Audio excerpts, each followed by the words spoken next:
Impact évangélique. Impacter les vies avec la parole de Dieu. Psaume 107, verset 20. Il envoya sa parole et les guérit. Il les fit échapper de la fosse.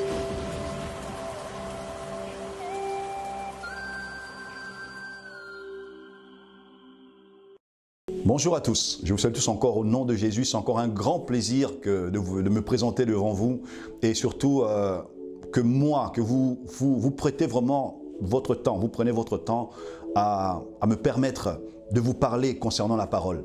D'accord? Je vous salue vraiment tous au nom de Jésus. Prenez place, prenez vos Bibles, prenez vos cahiers. On va parler du Seigneur. Alors le thème d'aujourd'hui, ça peut être choquant. Nous sommes encore aujourd'hui, Dieu nous a fait grâce d'être encore dans le studio de l'impact évangélique de Bundesima, notre frère Yves Mavambou, que Dieu le bénisse vraiment pour son travail, ce travail excellent qu'il fait, propager l'évangile dans le monde, permettre aux gens de croître spirituellement, de grandir spirituellement par la connaissance de la parole. En tout cas, vraiment, mettez-le dans vos prières, soutenez-le financièrement s'il le faut et Dieu vous bénira par rapport à ça. Aujourd'hui, notre thème d'aujourd'hui, ça peut être un thème assez choquant pour certaines personnes, d'accord? Mais laissez-moi le temps de m'exprimer, laissez-moi le temps de vous expliquer par rapport à ça. Parce que je pense que je suis serviteur de Dieu et je ne peux pas contredire ce que la parole de Dieu dit. D'accord? Je suis venu justement, je viens appuyer à travers la parole de Dieu, la parole inspirée de Dieu, ce que Dieu lui-même a dit. Ok? Donc, le thème d'aujourd'hui, c'est la Bible n'est pas égale à la parole de Dieu. D'accord, certaines personnes diront « Waouh, mais qu'est-ce qu'il nous raconte là ?» Non, je vais m'expliquer. D'accord, je vais m'expliquer pourquoi est-ce qu'on ne peut pas faire l'égalité entre la Bible et la parole de Dieu, la parole authentique, la parole inspirée de Dieu. D'accord? Alors, on va d'abord commencer par la parole de Dieu. Ok, c'est-à-dire que Jésus-Christ dit dans Jean chapitre 10 au verset 35 que l'écriture ne peut être anéantie. C'est-à-dire que l'écriture on ne peut pas mettre fin à l'écriture, à la parole écrite de Dieu. D'accord? Alors quand on parle de la parole de Dieu, on parle de deux choses. On parle de Jésus-Christ, qui est la parole incarnée de Dieu, et l'écriture. D'accord? Et les écrits, qui est la parole écrite de Dieu. Parce que Dieu, ce n'est pas toutes les paroles prononcées que Dieu a dit d'écrire. D'accord? Il y a des paroles que Dieu a dit d'écrire, mais pas toutes. Et alors, pourquoi est-ce que Dieu a voulu mettre par écrit sa parole? D'accord? D'abord, il voulait d'abord mettre fin à toute une révélation générale. D'accord? À la révélation générale, parce qu'il y avait plusieurs nations, plusieurs peuples qui se réclamaient de servir le vrai Dieu. D'accord? Alors, c'est vrai que dans Psaume chapitre 19 au verset 1, la Bible dit que les cieux racontent la gloire de Dieu. Et l'étendue manifeste l'œuvre de ses mains. C'est-à-dire que tout ce que les gens voyaient, soleil, lune, les eaux, les arbres, les animaux, les hommes, c'est-à-dire que tout ce qu'ils voyaient, les montagnes, tout ce que les gens voyaient, ils disaient que non, ça c'est l'œuvre de notre Dieu. C'est-à-dire qu'il y avait une révélation générale de ce Dieu-là. Il y avait une certaine confusion parce que toute personne se disait que non, nous sommes de Dieu et d'autres pas. Alors Dieu s'est révélé comme un Dieu qui s'exprime, un Dieu qui communique ses pensées par des paroles, par ses paroles. D'accord? C'est ça, c'est-à-dire que Dieu s'est révélé progressivement pour montrer que non, c'est un Dieu qui parle, un Dieu qui se révèle à travers sa parole, un Dieu qui communique ses pensées à travers sa parole.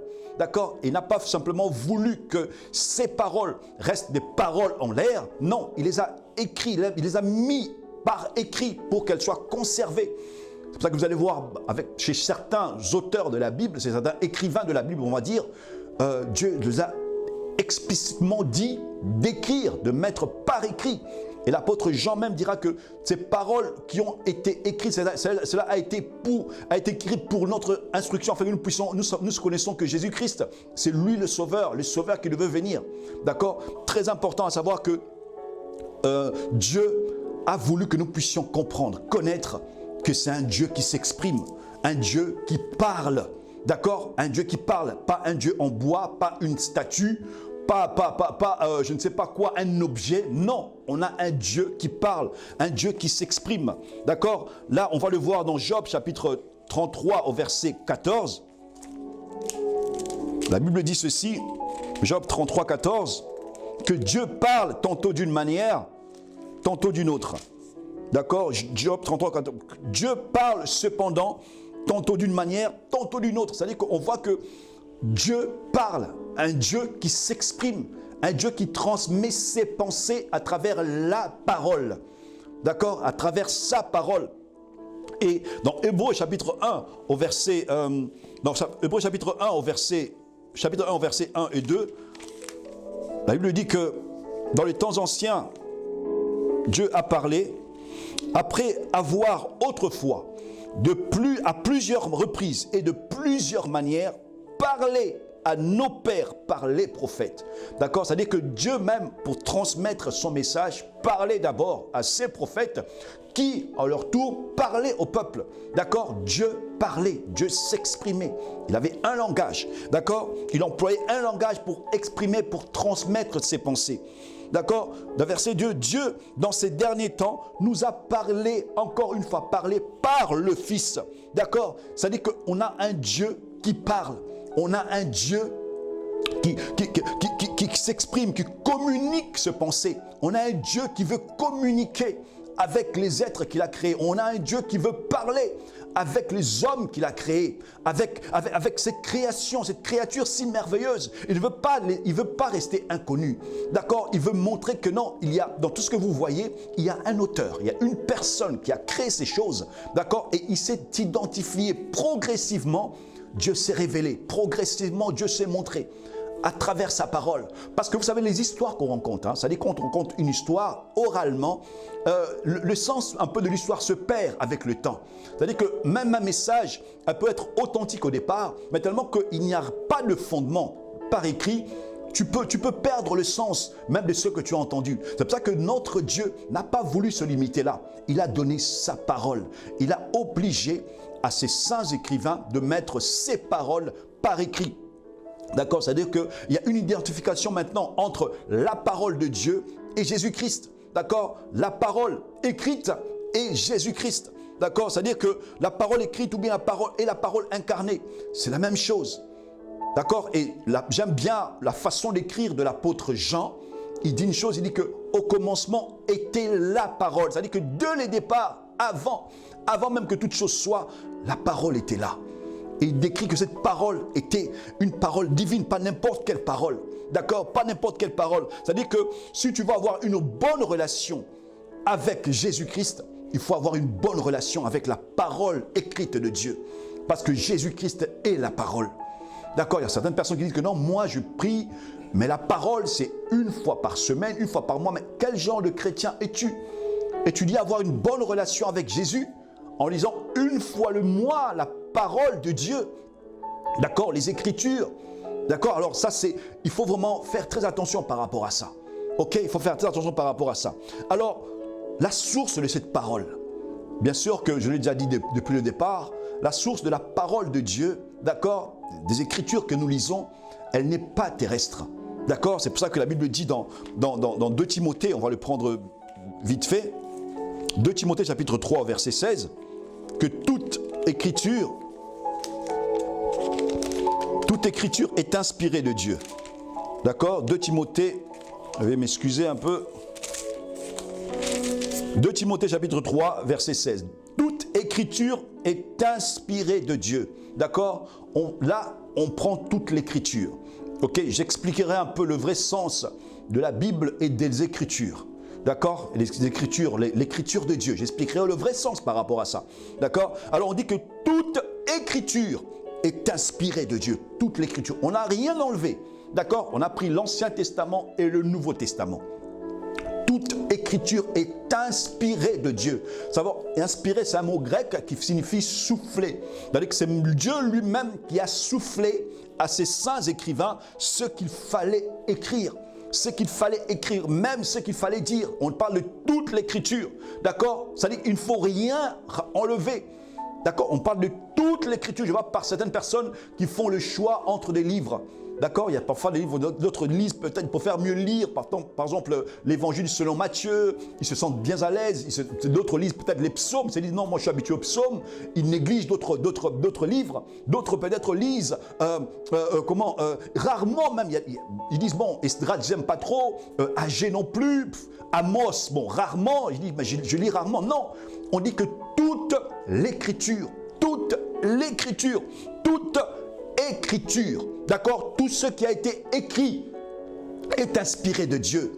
Tout ce qui a été écrit, tout ce qui a été mis par écrit, ça a été inspiré par Dieu. D'accord, 2 Timothée chapitre 3 verset 16. Ok, mettez ça au rouge, mettez ça au fluo, tout ce que vous voulez, mais c'est toute l'écriture. Vous n'enlevez rien, vous ne rajoutez rien.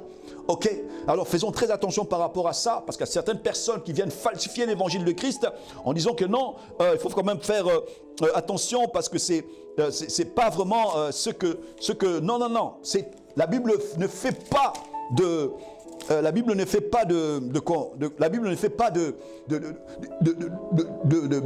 la Bible ne dit rien par rapport à enlever quoi que ce soit. Si, on dit dans Apocalypse chapitre 22 qu'il ne faut rien enlever, d'accord, ni rien ajouter non plus, parce que Dieu a clôturé sa parole. Il a permis qu'elle commence et lui-même a permis qu'elle soit clôturée. Alors on ne peut pas rajouter ou bien enlever quoi que ce soit. On parle de toute écriture. Écriture, c'est tout ce qui a été mis par écrit. C'est inspiré de Dieu. D'accord, c'est soufflé par Dieu. C'est lui-même qui a donné l'ordre à ce qui doit être mis par écrit. Ce n'est pas un homme. Ça n'a pas été l'objet d'un homme. D'accord, ça n'a pas été l'initiative d'une personne. Non, c'est Dieu lui-même. Ok, c'est Dieu lui-même qui voulait s'identifier, qui voulait se montrer, se révéler comme un Dieu qui s'exprime, un Dieu qui communique ses pensées, un Dieu qui s'identifie.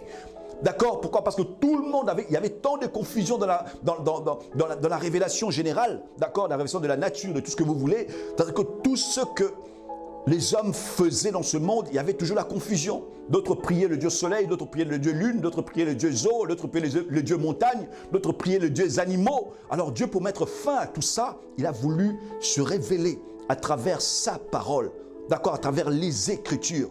Ok, et il a dit que non, toute écriture est inspirée par moi. C'est moi qui ai donné cette initiative-là. C'est moi qui l'ai inspirée. C'est moi qui ai dit que tout ce qui doit être mis par écrit, même le plus petit mot, le plus petit iota, ça a été inspiré par moi. D'accord, alors faisons très attention. Ne faisons pas de favoritisme par rapport au livre de cette parole, par rapport au livre de la Bible des chrétiens. D'accord, je parle bien de la Bible des chrétiens. Ok, je ne parle pas des autres Bibles, des autres communautés ou bien je ne sais pas des autres confessions, parce que chaque confession maintenant a sa Bible. D'accord, là on parlera un peu plus tard de cela. Ok, donc non, ça dit que toute écriture. Tu ne vas pas dire que non, je préfère lire Pierre par rapport à Matthieu, ou bien je préfère lire Genèse par rapport à Exode, ou bien j'aime pas trop Nombre par rapport à Lévitique, j'aime pas trop Job, je préfère mieux Job parce que c'est une belle histoire, je préfère... Non, non, non, toute écriture, même ce que tu lis le moins, tout a été inspiré par Dieu. D'accord, Dieu peut te parler dans chacune de ses livres, dans chacune, même un mot, Dieu peut te parler à travers un mot. D'accord? Alors faisons très attention, c'est-à-dire que ne rajoutons pas, ne disons pas que je peux faire mieux ça parce que l'écriture, c'est englobe Dieu, c'est Dieu qui a voulu que ce soit fait ainsi. D'accord? Et dans 2 Pierre chapitre 1 verset 21, la Bible dit ceci, que car ce n'est pas par une volonté d'homme qu'une prophétie a jamais été apportée. D'accord? Dieu parle, Dieu ne prophétise pas. Dieu, quand il envoie une personne, il lui donne un message et c'est la personne qui prophétise, qui parle de la part de Dieu en recevant une inspiration divine, d'accord, et en donnant ce message à un langage que les gens comprennent et que lui aussi comprend, d'accord. C'est ça un prophète, c'est ça prophétiser, d'accord. Donner un message inspiré par Dieu, venu de Dieu, en un langage que les gens, que toi tu comprends et que les gens t'écoutent aussi. Ok, d'accord, ça dit que mais c'est poussé par le Saint-Esprit que les hommes ont parlé de la part de Dieu. Même pour parler, les gens l'ont fait par Dieu. Les prophètes l'ont fait par Dieu. Les hommes l'ont fait parce qu'ils ont été poussés par l'Esprit de Dieu. Alors si les hommes ont été poussés par l'Esprit de Dieu pour prophétiser et pour écrire alors, d'accord, pour vous dire que Dieu même, tout ce qui a été mis par écrit, lui-même, il s'est donné la peine de dire que non, c'est moi qui en suis l'auteur. C'est moi l'auteur de tout ça. Alors, quand nous voyons l'auteur, quand nous parlons de l'auteur, on voit l'autorité de Dieu dedans. C'est-à-dire que les saints écrivains, les personnes qui ont écrit, il y avait plus de 40 écrivains, d'accord? Et ce livre a été écrit en 1600 ans.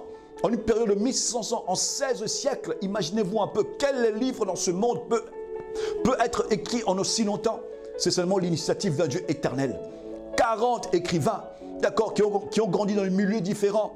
Mais quand on prend de Genèse à l'Apocalypse, tous les livres qui sont entre, on voit qu'il y a une unité. Malgré cette différence de culture, de lieu, de croissance, de niveau intellectuel, on voit qu'il y a une unité dans ces paroles. D'accord, on voit qu'il y a, ça forme un tout, ça forme un bloc. D'accord, que ces personnes étaient vraiment inspirées de Dieu. D'accord, c'est-à-dire que donc chaque mot est vrai. Donc ça dit que chaque mot représente un pouvoir, une autorité qui vient de Dieu. On ne peut rien ajouter, on ne peut rien retrancher. C'est-à-dire que dans chaque chose que tu lis, dans la parole de Dieu, dans la parole du Seigneur, il y a de l'authenticité, il y a de la vérité, il y a de l'identité de Dieu dedans. Ok, c'est pour ça qu'il dit que ne rajoutez rien, ne enlevez rien, parce que tout ce que j'ai dit, ça a été inspiré par moi. D'accord? C'est pour ça que le Seigneur Jésus-Christ dira que dans Jean chapitre 17, au verset 17, il dira une chose importante par rapport à la parole de Dieu. On va le prendre aussi très rapidement. Il dit ceci, que ta parole est la vérité. Ok, sanctifie-les par ta vérité. Ta parole est la vérité. Waouh, extraordinaire. D'accord? Ta parole est la vérité. Beaucoup de personnes cherchent la vérité. Beaucoup de personnes cherchent à comprendre, à connaître. Est-ce que cela vraiment est la parole de Dieu? Oui, c'est la parole de Dieu. Parce qu'en méditant la parole de Dieu, en la lisant, d'accord, en l'étudiant, d'accord, en te focalisant dans cette parole, tu reçois de la lumière, de la compréhension.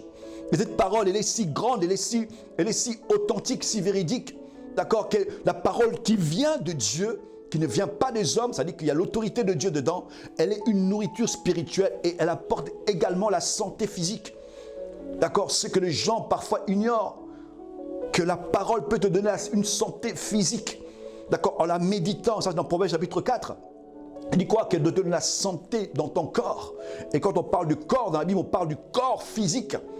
Ok, alors faisons vraiment, quand tu médites la parole de Dieu, quand tu prends au sérieux la parole de Dieu, le Seigneur te bénira par rapport à ça, parce que tu prends au sérieux la parole de Dieu, pas la parole d'un homme. Ok, la parole même en hébreu, même le mot sens de parole signifie Dieu. C'est-à-dire qu'il y a l'identité de Dieu là-dedans, il y a la divinité de Dieu. Dieu parle, Dieu se révèle, Dieu se montre à travers les Écritures que nous prêchons. À travers les Écritures, regardez un peu combien de temps. Je vous ai dit qu'il n'y a aucun livre dans ce monde, d'accord, qui a été écrit en 1600 ans. 40 écrivains, quelle initiative? D'accord? Tout ça, c'est seul Dieu peut faire une chose pareille. Seul Dieu peut faire une chose extraordinaire de la façon. D'accord? Et l'Ancien Testament, Jésus-Christ l'appelle la parole de Dieu. Il appelle aussi l'Écriture.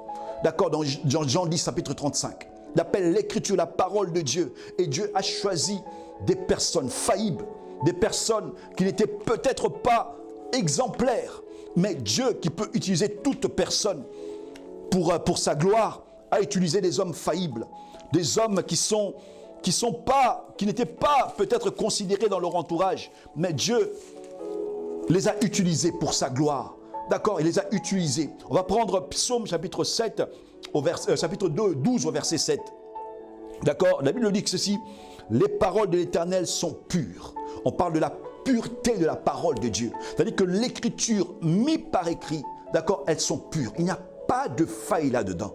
D'accord, il n'y a pas de faille dans l'écriture de Dieu. Je ne parle pas des traductions.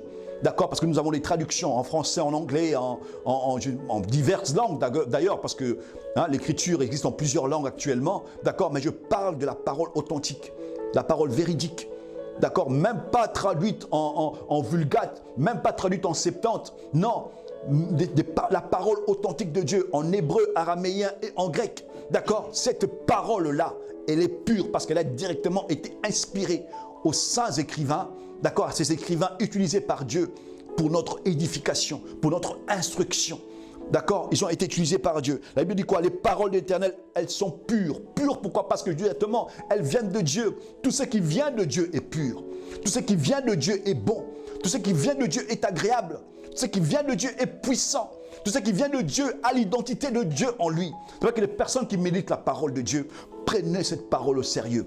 D'accord, Dieu se révèle, Dieu se montre à vous à travers sa parole. Ok, beaucoup de personnes disent non, il y a des erreurs dans tout ce que nous méditons. Non, écoutez, ça sont des traductions.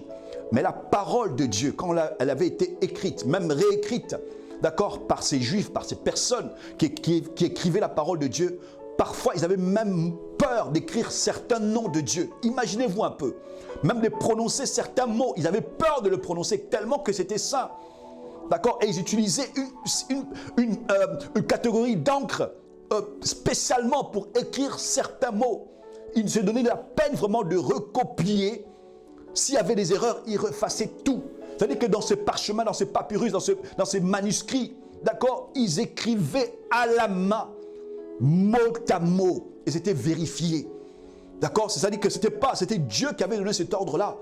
C'est-à-dire qu'ils considéraient, prenaient en considération la parole de Dieu, la parole mise par écrite. D'accord? C'est ça qu'ils faisaient. Ces saints écrivains, ils écrivaient authentiquement, véridiquement, avec soin, tout ce... Donc, c'est pour ça que ça m'étonne parfois de voir certains prédicateurs prêcher en disant que non, on va ouvrir la parole de Dieu. Et puis ils lisent un verset, fermons notre Bible. Non, mais c'est quoi? D'accord? Demeurons dans la parole. C'est avec cette parole-là qu'on retrouvera que Dieu nous révélera, que Dieu nous consolera, que Dieu nous fortifiera, que Dieu se révélera à nous. C'est ça ce que le Seigneur veut que nous fassions. D'accord? Psaume chapitre 12 au verset 7. Les paroles de l'Éternel sont pures. Un argent éprouvé sur terre au creuset et 7 fois épuré. Alors je vais expliquer un truc très important. Très important, d'accord, parce qu'on disait que, je vous ai dit qu'il y avait 40 écrivains, ils n'étaient pas tous exemplaires, hein? Ils n'étaient pas tous exemplaires. Il y avait des hommes faillibles, il y avait des hommes qui n'étaient pas aussi forts les uns les autres, il y a certains qui n'avaient pas aussi la foi que toi et moi peut-être nous avons, mais Dieu les a choisis pour transmettre son message, pour mettre par écrit ses paroles. Pas parce qu'ils étaient bons, mais quand on dit que les paroles de l'Éternel sont pures, on explique pourquoi un argent éprouvé sur terre au creuset. Alors, pour purifier l'argent ou pour purifier l'or, on le mettait dans un four. On mettait un four en terre, en argile, et on chauffait jusqu'à ce qu'on voit la pureté vraiment de l'argent ou de l'or. D'accord? C'est ça. On dit quoi? On dit et 7 fois épuré. D'accord, je vais expliquer un peu. Le four là que vous voyez, le four en argile, en terre, ça c'est les hommes que Dieu a utilisés. Ces saints serviteurs, pour que la parole sorte pure, Dieu les a utilisés. D'accord, ils les ont utilisés. Et le feu là, c'est le Saint-Esprit qui les avait inspirés. D'accord, ils les avaient inspirés. Et l'argent, bien sûr, c'est la parole. Ok, c'est la parole qui a été épurée 7 fois. Et 7, dans la parole de Dieu, c'est le chiffre de la perfection. C'est le chiffre de la perfection, c'est le chiffre du Saint-Esprit aussi. C'est-à-dire que Dieu n'a pas voulu que ces écrivains écrivent n'importe quoi à son sujet. Non, lui-même, il était là. Il vérifiait que ces personnes soient réellement inspirées par lui pour écrire ces paroles. Alors regardez un peu comment est-ce que Dieu lui-même a pris l'initiative de veiller sur sa parole, de veiller à ce que sa parole soit authentiquement écrite. Parce que ça m'étonne actuellement, on dit que non, ces paroles ont été falsifiées, il y a plusieurs personnes qui ont écrit la Bible, il y a plusieurs personnes qui ont fait ceci, cela. Écoutez mon frère, ma soeur, toi qui m'écoutes actuellement, tu sais ce que Dieu, quand il dit que ces paroles sont pures, il en a pris l'initiative lui-même de veiller à ce que sa parole soit pure. Il a utilisé des personnes faillibles, des personnes comme toi et moi, des personnes qui avaient des faiblesses, qui n'étaient peut-être pas super intelligents, parce qu'il a pris toute catégorie de personnes, des personnes qui ont vraiment étudié comme des Moïse, d'accord? Des Moïse et des personnes qui n'ont pas vraiment étudié comme les apôtres, d'accord? C'est-à-dire qu'il a pris toute catégorie de personnes pour vous montrer que malgré ceux qui sont intelligents ou ceux qui n'étaient pas vraiment intellectuellement parlant au niveau, que malgré cela, que sa parole forme un tout. D'accord, sa parole forme un tout. Et c'est par rapport à ça que nous voyons que Dieu, il prend en charge lui-même sa parole. D'accord, alors toi qui m'écoutes aujourd'hui, qui prend ton temps pour écouter cette parole, qui prend ton temps pour écouter ce message, parce que la parole, c'est une semence incorruptible. Quand elle vient dans ta vie, c'est pour changer les situations, c'est pour changer les choses. Ok, c'est pour changer les choses. Elle ne peut être dégradée, elle ne peut être détruite. Quand elle vient en toi, comme elle est incorruptible, c'est comme elle vient de Dieu, donc ça dit qu'elle est incorruptible. Tu ne peux pas la dégrader, tu ne peux pas la corrompre. D'accord? Les paroles de Dieu sont pures, personne ne peut les corrompre. C'est-à-dire que quand tu la prends en toi, elle vient changer ta vie. Ok? Elle vient changer ta vie, c'est ça. Il y a une chose qui dit que, il y a un serviteur de Dieu, qui dit que soit en méditant la parole de Dieu, soit le péché va t'éloigner de la parole, soit la parole de Dieu va t'éloigner du péché. Quel livre fait ça aujourd'hui? À part la parole du Seigneur. D'accord? Elle est un miroir, elle te montre comment tu es. Elle te dévoile aussi quelle est l'identité de Dieu. D'accord? Matthieu 4,4 nous dit une chose extraordinaire aussi. On va les prendre vite fait. Lui dit ceci. Il est écrit, l'homme ne vivra pas de pain seulement, mais de toute parole qui sort de la bouche de Dieu. L'homme ne vivra pas de pain seulement. D'accord?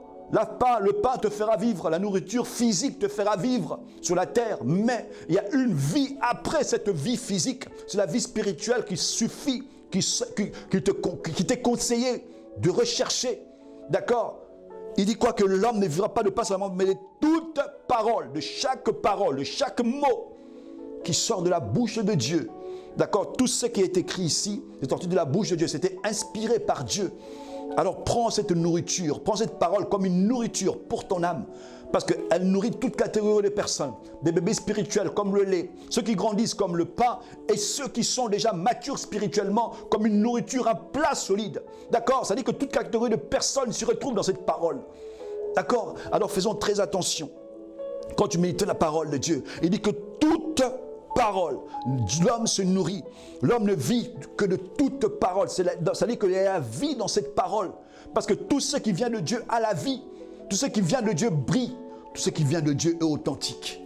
D'accord? C'est moi, c'est cette parole que je viens vous donner encore le goût de rechercher cela. De chercher à vous accrocher à cette parole. De vous attacher à elle. De la méditer nuit et jour.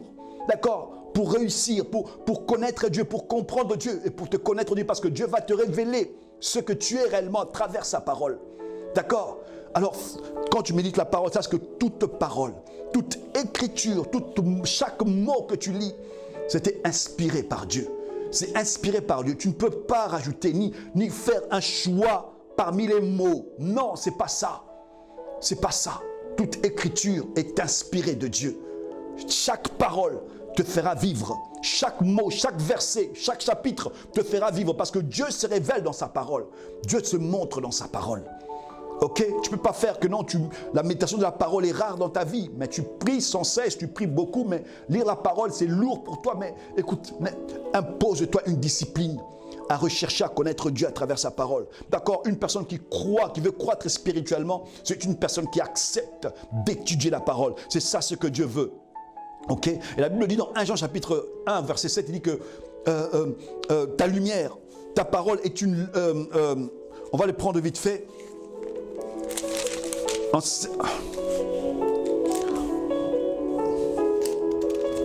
La Bible dit que... Mais si nous marchons dans la lumière, comme lui-même, comme il est lui-même dans la lumière, nous sommes mutuellement en communion. C'est-à-dire que la parole de Dieu te fera marcher dans la lumière et tu seras tout le temps en communion avec Dieu. La parole, quand tu acceptes de t'attacher à la parole de Dieu, que tu le veuilles ou pas, tu restes en communion avec Dieu. Tu ne vas pas rechercher à marcher avec lui. Tu vas pas, non, ça dit qu'il y a un lien entre Dieu et sa parole. Tu veux être en communion avec Dieu, accepte de méditer cette parole.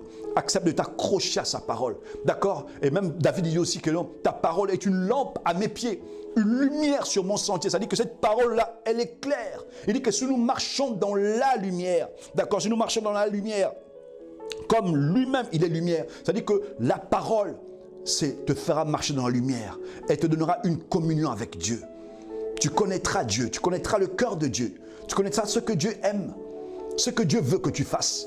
C'est à travers sa parole inspirée, c'est à travers sa parole. Ça dit que l'attitude que tu auras envers Dieu est la même attitude envers sa parole. Ça dit que l'obéissance que tu as de Dieu, que tu vas avoir de Dieu, obéis aussi sa parole. Ça dit que aimer Dieu comme tu veux, comme tu dis, tu es censé aimer Dieu.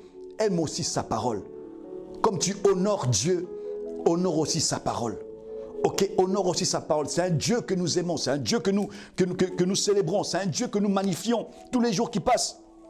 D'accord? Ça dit que la façon dont toi tu te comportes envers Dieu, ça dit comporte-toi aussi de la sorte. Et notre Dieu a dit une chose aussi à la fin, il dit que je déclare à quiconque, nous sommes dans Apocalypse chapitre 22 au verset 18 et 19, il dit je le déclare. Regardez un peu à la fin tout ce que le Seigneur écrit. Il a commencé au commencement Dieu. Et puis à la fin, après avoir tout écrit, après avoir tout ordonné à ses écrivains d'écrire, il dit maintenant à la fin, il dit, je le déclare à quiconque entend les paroles de la prophétie de ce livre. Si quelqu'un y ajoute quelque chose, Dieu le frappera de tous les fléaux décrits dans ce livre. Imaginez-vous un peu. Alors je prendrai le temps, vous qui voudrez ajouter ou bien retrancher les choses, écoutez un peu, rajoutez un peu, hein. Regardez et prenez un peu le temps d'écouter tous les fléaux, d'accord, écrits dans ce livre, tous les fléaux, d'accord, tous les fléaux. 19. Et si quelqu'un retranche quelque chose des paroles du livre de cette prophétie, Dieu retranchera sa part, de l'arbre de la vie et de la ville sainte décrit dans ce livre. Alors moi je vous conseille de ne pas vous aventurer, à jouer avec la parole de Dieu. Ok? Alors là, je vais retourner un peu à mon thème aujourd'hui. Là, je parlais de la parole. Je vais retourner un peu pendant un certain temps. Je parlais pendant un certain temps au thème de Dieu, que la Bible n'est pas égale à la parole de Dieu. Nous avons plusieurs Bibles actuellement. Certains même changent même le mot Bible. Ils disent la Sainte Bible. Certains même les Saintes Écritures. Là, je suis un peu je suis un peu tendance vers cela, les Saintes Écritures, parce que même le mot Bible n'est pas même dans la Bible que nous lisons. On parle de la parole de Dieu, on parle de Saintes Écritures, on parle de l'Écriture. D'accord? C'est-à-dire même le mot Bible n'est pas dans la Bible. Bon, certaines personnes diront, bon, Trinité non plus, mais Dieu se manifeste en trois. D'accord, ça je suis d'accord. Ok? Il y a certains mots qui ne sont pas là, que nous utilisons pour permettre notre compréhension. Parce que le mot Bible même, c'est un mot grec qui signifiait le rouleau de papyrus. D'accord? Le rouleau de papyrus, c'était commercialisé dans un pays, dans une ville, en Liban. Au Liban, et cette ville s'appelait aussi Byblos. D'accord? Byblos, c'était parce que ces papyrus-là, qui étaient commercialisés, c'est-à-dire ces manuscrits qui étaient commercialisés dans cette ville, ont pris le nom de Bible.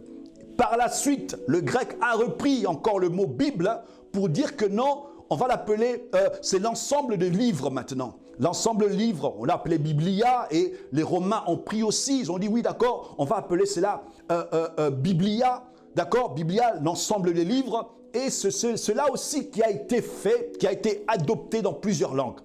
Ok?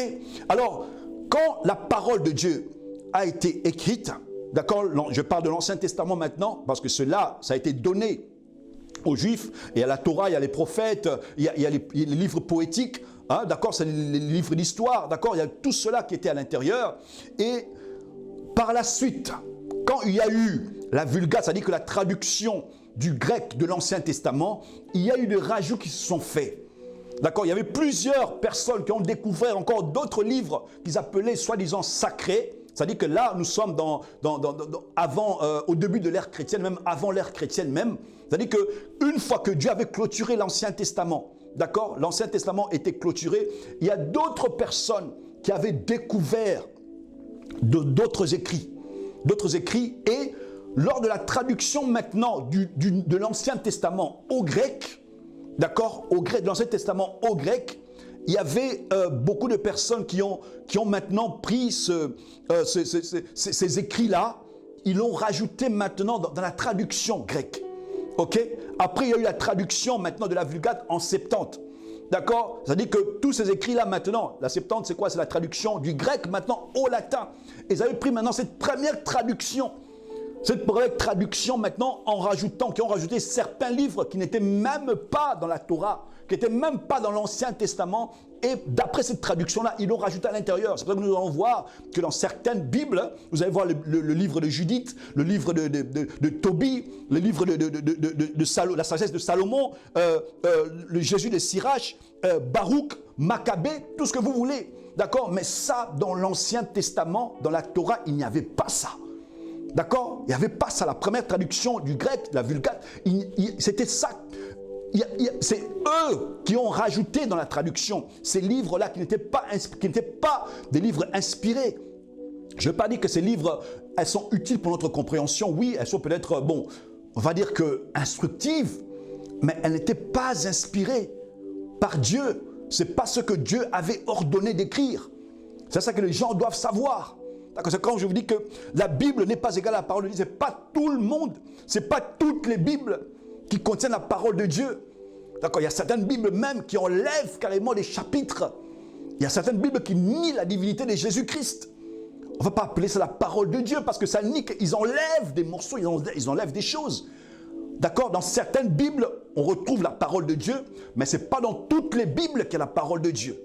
D'accord? Alors vraiment, faisons très attention par rapport à ça. D'accord, il y a même, certains même, ils ont voulu, que ce soit dans le Nouveau Testament, ils ont voulu rajouter certaines choses. Des épîtres au Clément, épîtres de Barnabas, le berger d'Hermas. C'est-à-dire que toutes ces choses-là étaient là. Mais ça n'avait rien à voir avec la parole de Dieu. Ça n'a rien à voir avec la parole inspirée de Dieu. Ça, c'est que les gens doivent comprendre. C'est que les gens doivent connaître. Ça, c'est que les gens vraiment doivent saisir.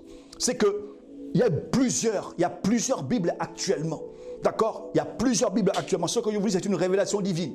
C'est Dieu qui me l'a dit. D'accord? La Bible n'est pas égale à la parole. Ce n'est pas toutes les Bibles que vous voyez. Ce n'est pas toutes les Bibles que vous lisez. Parce qu'il y a plusieurs communautés. Il y a plusieurs confessions actuellement. Il y a plusieurs croyances. Et presque chaque croyance a sa Bible. Moi, là, je parle de la Bible des chrétiens qui contient 66 livres. D'accord? Et tous les chapitres inspirés par Dieu. Les Bibles chrétiennes qui sont inspirées de la Torah et des écrits des saints écrivains du Nouveau Testament.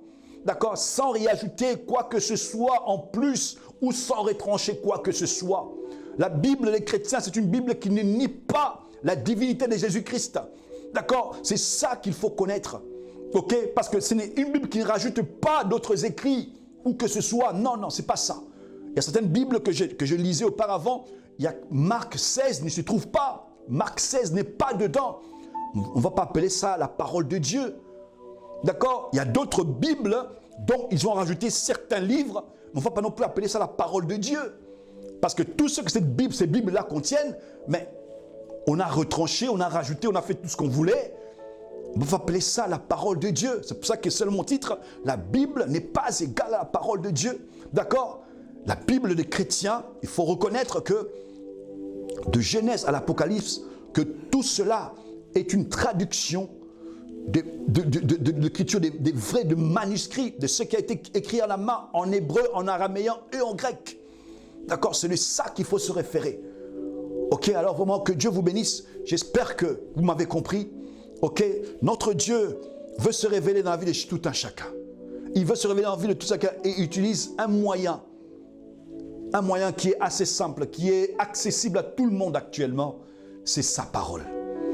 Alors toi, mon frère qui m'écoute, toi ma soeur qui m'écoute en ce moment, toi qui doutais par rapport à la parole de Dieu, toi qui doutais par rapport à l'authenticité de la parole de Dieu, je pense que je viens d'éclaircir un certain point. D'accord? Avant d'acheter une Bible que ce soit, ou essaie un peu de regarder, essaie un peu de vérifier. Cette Bible-là, vraiment, elle est une Bible chrétienne que tu recherches, qui soutiendra ta foi, qui te fortifiera, qui te fera grandir spirituellement. Une Bible qui ne nie pas la divinité de Jésus-Christ. Une Bible dont le chapitre de Marc 16 n'y est pas. Une Bible qui rajoute dans l'Ancien Testament certains livres que tu n'as jamais entendu parler. D'accord? On parle même du livre d'Enoch. D'accord, on veut rajouter le livre d'Enoch. Oui, ce sont des livres que nous connaissons. D'accord, elles sont utiles peut-être pour la connaissance, mais ce ne sont pas des livres inspirés par Dieu. Il y a certains livres, oui, que les Juifs ont reconnus. Je dis oui, ce sont des livres, oui, qui ont été écrits, oui, nous reconnaissons ces livres, mais entre le livre que les écrivains eux-mêmes ont écrit d'eux-mêmes et les livres sacrés, le livre inspiré par Dieu, il y a une très grande différence. C'est pour ça que j'ai dit que la Bible n'est pas égale à la parole de Dieu. D'accord? Comprenez-moi un peu de ce côté-là.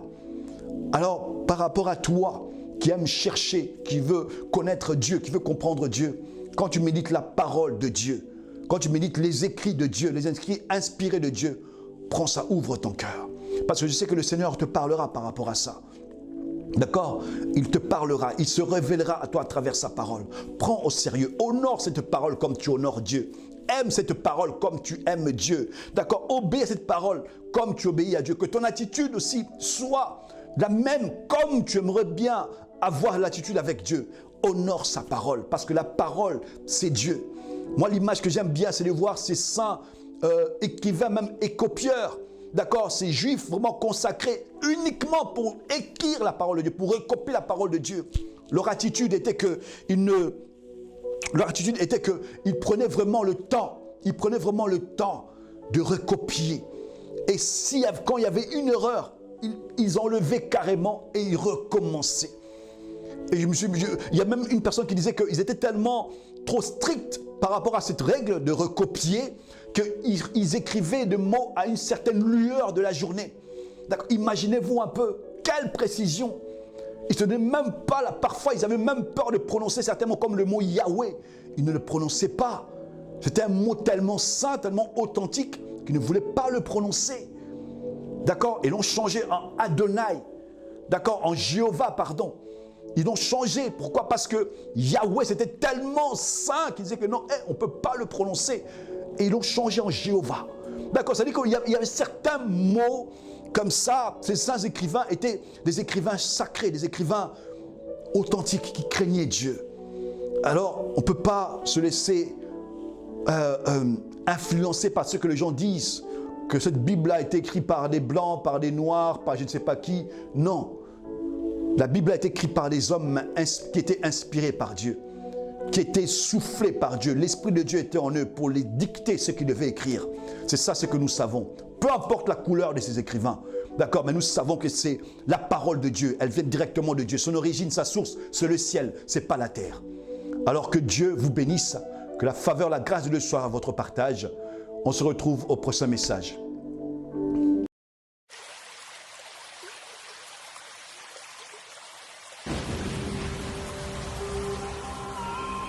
Impact évangélique. Impacter les vies avec la parole de Dieu. Psaume 107, verset 20. Il envoya sa parole et les guérit. Il les fit échapper de la fosse.